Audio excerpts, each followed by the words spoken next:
제가 출산을 이제 한 40일 정도 이제 앞둔 것 같아요. 그러니까 뭐 이것저것 생각도 많아지고 막 그러더라고요.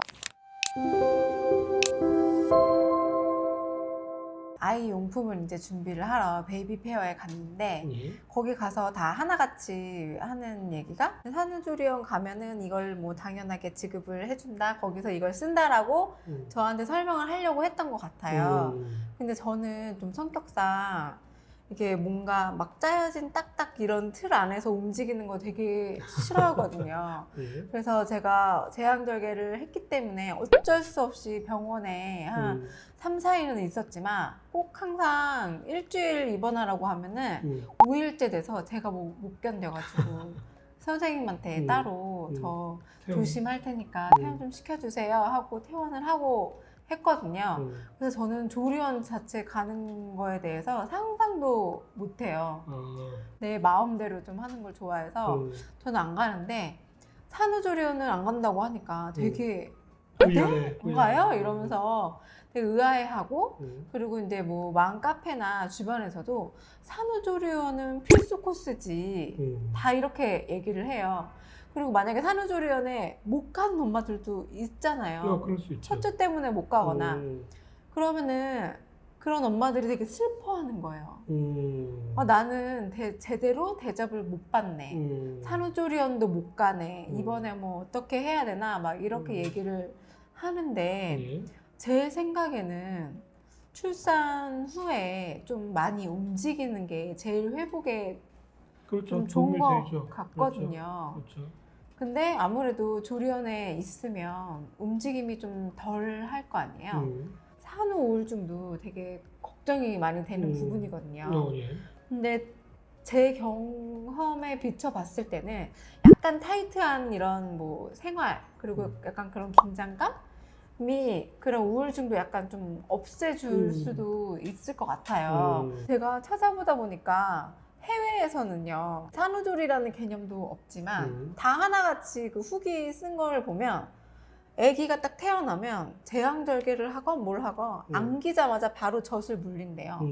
그리고 무조건 100% 모자동실이라는 거예요.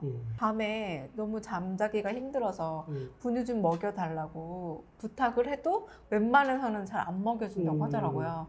그냥 그 옆에서 직접 케어하라고 그냥 그렇게 한다고 해서 저는 오히려 산후조리원을 꼭 가야 되는 게 정답인가? 뭐 이런 생각이 드는데 산후조리란 정확하게 어떤 건가요? 엄마 몸이 임신을 통해서 변하거든요. 네. 그 변했던 몸이 다시 제자리로 되돌아오는 기간 동안은 관리가 필요합니다. 이때 관리가 안 되면 이제 어르신들이 맨날 많이 하는 게 나이 들어서 속된 말로 훅 간다. 이렇게 얘기들 많이 하시는 이유가 그런 것들하고 다 연관이 되어져 있거든요. 병원 가서 측정하고 뭐 다 엑스레이 검사하고 뭐 해도 다 정상이에요. 근데 본인은 몸이 편해요, 안 편해요? 불편하죠. 불편한 현상들이 일어나는 가장 큰 이유 중에 하나가 산후를 어떻게 관리를 했느냐에 따라 달라질 수가 있기 때문에 적극적으로 산후조리는 필요하다고 생각은 하지만 꼭 산후조리원에 가야 될 필요는 없다고는 생각을 해요. 근데 대신 산후조리원에 가면 여러 가지 장점이 있긴 합니다. 주변 사람들 다 편하죠. 그쵸. 경비로 그것들을 다 해주시니까 그분들이 또 뭘 어떻게 해야 될지 잘 모르는 분들이 대부분이잖아요, 사실은. 산후조리에 들어가면 프로그램에 의해서 뭐 밥 먹으러 할 때 밥 먹고 운동하러 할 때 운동하고 뭐 뜨개질 배우러 할 때 뜨개질하고 그리고 또 아주 중요한 얘기 중에 하나가 이제 우울증이거든요. 뭘 해야 될지도 모르는데 도와주는 사람 아무도 없고 어떻게 해야 될지도 모르겠고 애는 빽빽 울고 그때 말로 엄마가 삥 해버리게 되는 거죠. 그러면 이제 우울증이 쉽게 올 수 있는데 거기에 가면은 그래도 이제 대화라도 할 수 있는 사람 뭐 이런저런 얘기도 하고 첫째 때 얘기도 해주고 뭐 정보도 들을 수도 있고 그런 것들은 굉장히 좋은 장점이죠. 혼자서는 할 수 없는 약간 특이한 케이스로 그런 짜여져 있는 형태라든지 갇혀져 있는 형태가 좀 이제 불편하게 느껴지셔서 안 하시겠다라고 하시는데 안 하셔도 상관은 없어요. 대신 추천해드리고 싶은 거는 산후도우미는 있으셔야 될 거예요, 아무래도. 저는 그냥 산후조리원에 뭐 가는 금액이면 나한테 좀 더 뭐 투자를 하자. 그것도 방법이 될 수 있겠죠. 왜냐면 가격이 워낙 비싸서.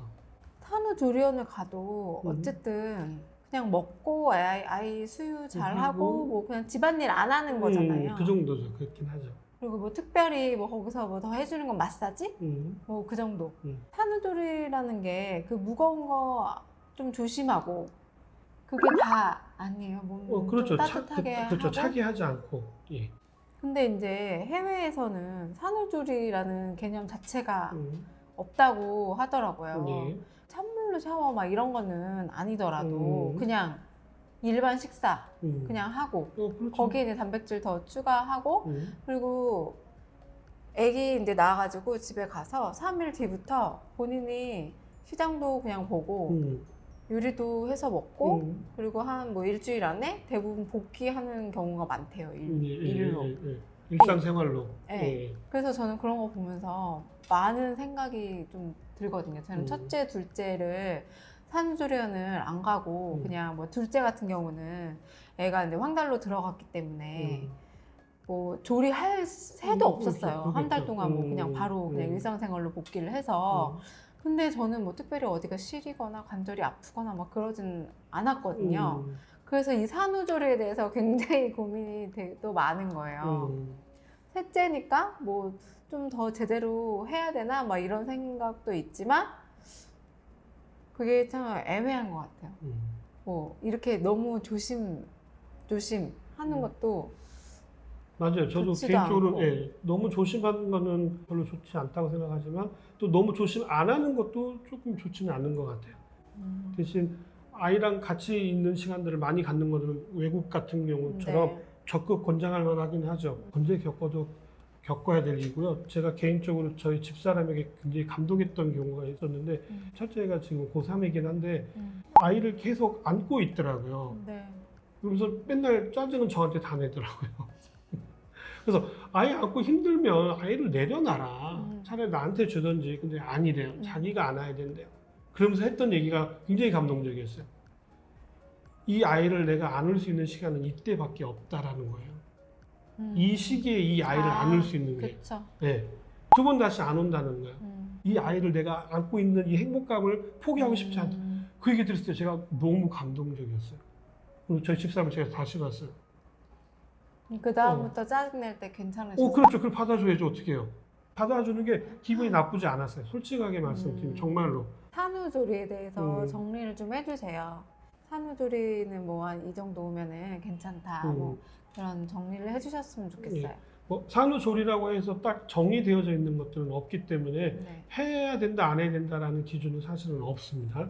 가장 중요한 건 임신했었을 때 엄마 몸이 변했다라는 거. 그 변했던 몸이 다시 정상으로 되돌아오는 데는 시간이 필요하다는 거. 그래서 너무 오버해서 조심하시거나 또는 너무 무리하게 막 찬물 샤워하고 막 찬바람 쐬고 일하시고 이런 부분만 좀 피하시면 될 것 같아요. 산후조리원을 꼭 가야 될 이유는 없습니다. 너무 무리하거나 그럴 필요는 없어요. 자꾸 비교해지면 자꾸 더 이상해지니까 비교하지 마시고요. 자기의 장점들, 자기 할 수 있는 것들을 잘 개발하시고 아이와 있는 시간을 많이 갖는 것들은 굉장히 중요할 것 같습니다. 네, 오늘은 산후조리에 대해서 알아봤는데요. 이런 점들 잘 기억을 하셔서 많은 도움이 되셨으면 좋겠습니다. 다음에 더 좋은 정보로 찾아뵙도록 하겠습니다.